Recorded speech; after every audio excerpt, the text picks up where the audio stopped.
Yo, what's up, good folks? This your homie HM, the waterman of HM Power Wash. Our motto: years of stains just to wash away, right? So check this out. We out at a gas station. Yo, this is the gas station I normally go to in DeSoto, Texas. And one day I came in after getting done doing a school building, and the owner came out like, "Hey, bro, we got an inspection coming up. We got some folks coming out to see the building, see the property, see the facility. Can you please give me a good deal on this power wash for this gas station, right?" So I'm looking at it like, okay, I'm gonna give you since you are my favorite gas station where I come to fill up, I'll give you $100 off. So normally what I do is I charge $800 to clean around the pumps. So this one has 12 pumps, basically 6 pillars with gas pumps, right? So basically 12 gas spots where you can fill up your tank at. That's 6 pillars. So we clean all around those 6 pillars, and the front of the walkways and parking strips in the front of the 7-Eleven gas station, we do that for $400.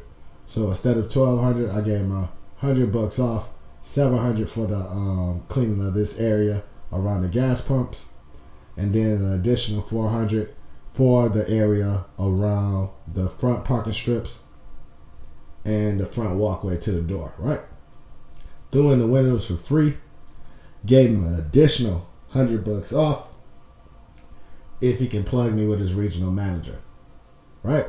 Because I'm always trying to do more business. So working with an individual owner, you always can, try to get a retainer that way, right? So this guy with a retainer, we can work out a good price. Coming down from, I already got him discounted $200, $100 for the being my local place where I fill up my tank, and another $100 simply for plugging me with the regional manager. A meeting with the regional manager get you another $100 off. Now, a retainer can be negotiated, meaning that if you want this on a monthly or you want this on a seasonal basis, once in the spring, once in the summer, once in the fall, once in the winter, then we got a deal for that too, right? All these prices vary based on the frequency. But getting plugged in with those regional managers is really where you want to go. So if you do a real good stand-up job on the project, the regional manager comes and sees the job you did, and they want you to plug in for multiple buildings. So instead of doing one, you can get a parlay, talk to somebody about doing 17 of them, right? For an affordable price. And this is how you keep your workers working. This is how you are able to divide a larger pie. So this is what I always work on, guys. Doing the job to the customer satisfaction and trying to work that up to a bigger sale, right? So anyway, with this job in total, it was $1,000 job. Spur of the moment, did it overnight. So I came in at 1 in the morning, finished it up by 4:30 in the morning. And I got a gentleman, if you see him walking through there, I got him helping me. He got his own power washing setup, his own equipment. He got the 8-gallon tank, and he got the 8-gallon power washer, and he got the 300-gallon tank just like I got. The only difference is I also have a 4-gallon hot water in addition to my 8-gallon. So when I'm putting down the chemicals, I put down the chemicals to try to get up as much oil stains as possible.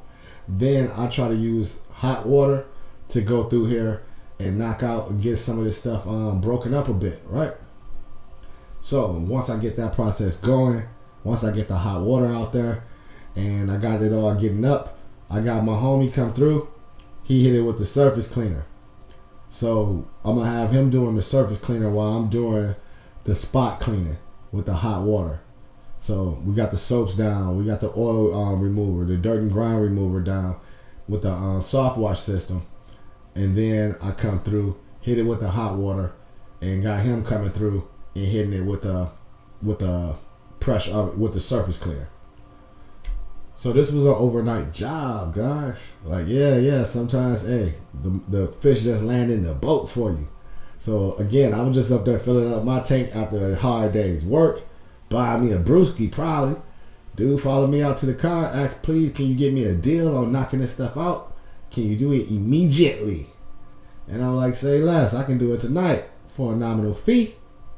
Came through that night, $1,000 land in my lap. And again, when I got workers working with me, I usually, if I have a job $1,000 or above, I call in crew. If I got a job $3,000 to $5,000 to $10,000 job, then I call in multiple crews. So this one, got it done in 3.5 hours and quick $1,000, right? So hit my guy up, divide a pie. Remember, when you're working with a crew, you always got to divide a decent pie, right?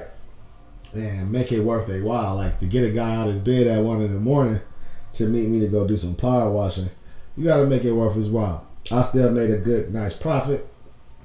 I was still able to get myself plugged in with the regional manager. And I let this guy who works with me, I let him do all the videos he wanted to make on his own. I let him set up his tripod, get him some videos. He's trying to grow his business as well, right? So while he's growing his business, I encourage that. You know what I'm saying? Like, hey, just plug me. Make sure you tag me when you make your video, post it online so folks can see the work, right? So on my end, the service business aspects of it is to be able to get multiple jobs and keep them on retainer. And one of the big things that I notice, guys, when I'm working with different power washers, like I got maybe 4 crews around the DFW area that I work with, and all of them are working men. You know what I'm saying? Shout out to the brothers that's getting a check. Respect for the man that get a check, right? On my end, hey, I ain't got no job. You know what I'm saying? Like, I ain't got no boss. So I'm always out here catching food. Like I always tell y'all, the man that can catch his food can feed himself. The man that can work with his hands can feed himself. And I want y'all to think about this. Like, my background is healthcare. Like, I worked in healthcare from 25 to 40. I'm 43 right now. Been doing this for 3 years. And it's been able to afford me to pay my mortgage, be able to make sure the bills get paid, the lights stay on, all that good stuff, and keep some money in my pocket. I got 4 children and a wife. You know what I'm saying? So, hey, a brother can't sit around. You got to be out here making money. So with this aspect of the service business, like, my big thing is, if you can find competent workers, you got to pay them accordingly. And that make your job easier. I want to get to the point where, like, all I got to do is get out here and say, hey, you missed this spot. You know what I'm saying? Like, I just come out and supervise the work. One of my goals, now that we're in 2024, one of my goals is to do service management. Like, when I come to this gas station in particular, I'll oftentimes, like, it be other cats up here filling up their tanks, lawn care, whatnot, right? And they come up to me like, hey, bro, like, hey, if you get into some of these places, can you put me on? I do lawn care. I have a painting business. I have a tree trimming business. I do mobile detailing. I do window washing. When you get on, can you please plug me on? And for a while, like, when I go in places, brothers give me their cards and whatnot, I just put them on just out of the love. I'll be looking at it like, hey, that's business karma. It's going to come back to me. But I started to notice a couple things, y'all. Like, for one, don't nobody put me on. Don't nobody say, hey, I know a power washing guy.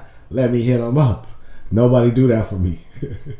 And second of all, I noticed, like, when I come through and I plug somebody up, so I go to a school district, I get in at a school district, and I be like, they ask me, do I do windows or something? I be like, no, I don't do windows, but I know a window guy, right? So I hit up the window guy, plug him in, give him the connect. He go over there and negotiate his price. He go over there and knock out the work. Yo, salute to him. But homie don't never put me on, right? He don't never hit me up with a finder's fee or nothing. I say, at least hit me up with a little percent. I don't want got you the pie you don't want to divide, right?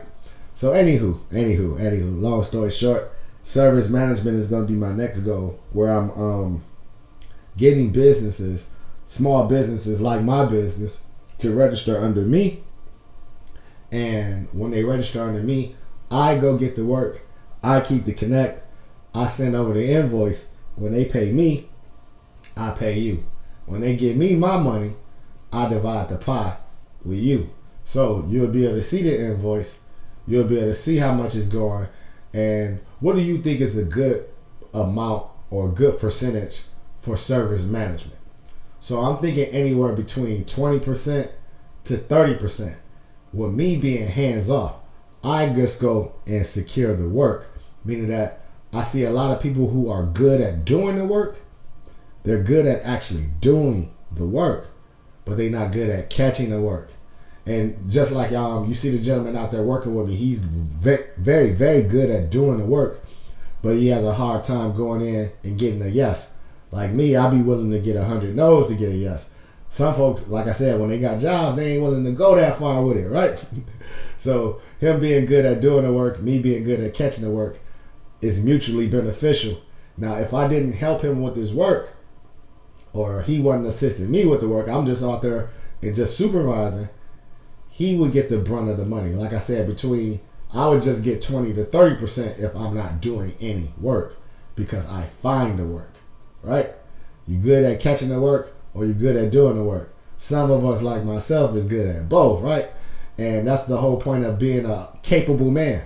So when I go out here and do these jobs, as you can see, like, hey, I'm from Michigan, but I'm wearing jeans, distressed jeans and some cowboy boots. I got my logo on. So when folks see me, I look like a dude that don't mind getting his hands dirty. I don't mind getting my fingernails filthy, right? I go home covered in dirt. I got to take my clothes off in the garage because I appear capable. And not just appear capable, I have to be capable. So this is wrapping up right here. I'm doing a rinse job. HM Power Wash.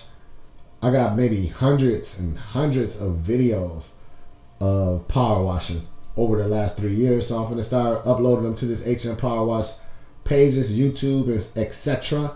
So if you want to follow my power washing journey, follow my service business as we go from just doing power washing to also adding in service management, where I manage other people's businesses or service businesses. Keep up with the page. If you got any ideas or you want to start a service business yourself, we're going to be giving out a whole bunch of helpful tips. This work right here, you can be a felon and do what I do. You don't need no certifications. You don't need no overhead. You just need a little bit of insurance. Make sure you ain't busting no windows and whatnot. But for the most part, you got a service business. Hey, you on autopilot. Who they going to tell when you top of the totem pole? Peace.